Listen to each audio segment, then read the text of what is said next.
seberang, mengamuklah samudera dan badai menderu.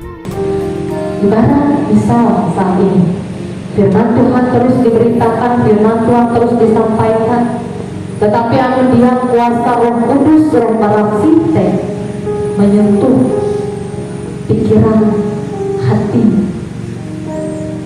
kita manusia, sehingga ibarat kata dia nampak.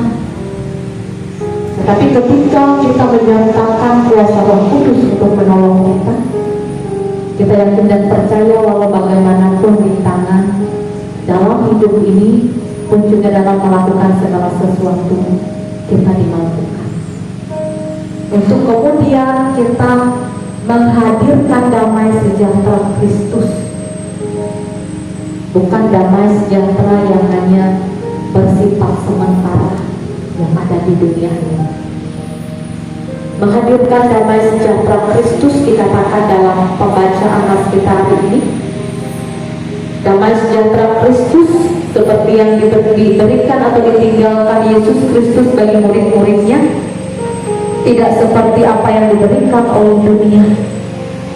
Maka Tuhan katakan seperti Yesus katakan kepada murid-muridnya, jangan gelisah dan gentar hatimu.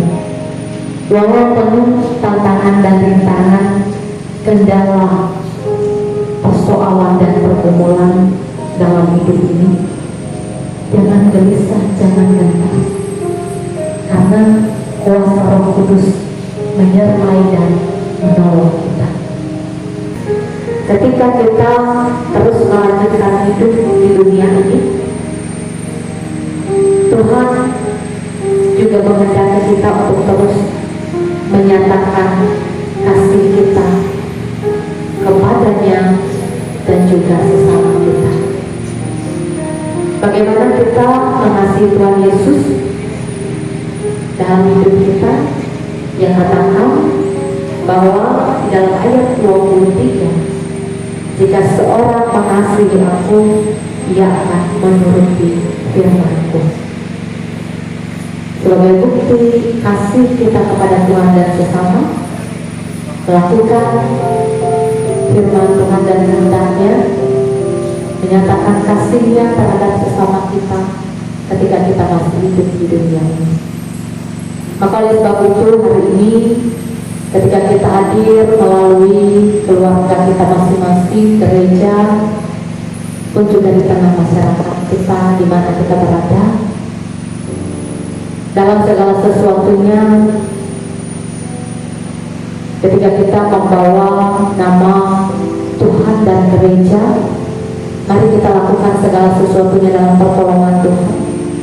Mari kita lakukan segala sesuatunya untuk mewujudkan kasih dan damai sejahtera Kristus dalam hidup kita, sehingga apa yang kita lakukan sungguh menjadi berkat dan diberkati oleh Tuhan.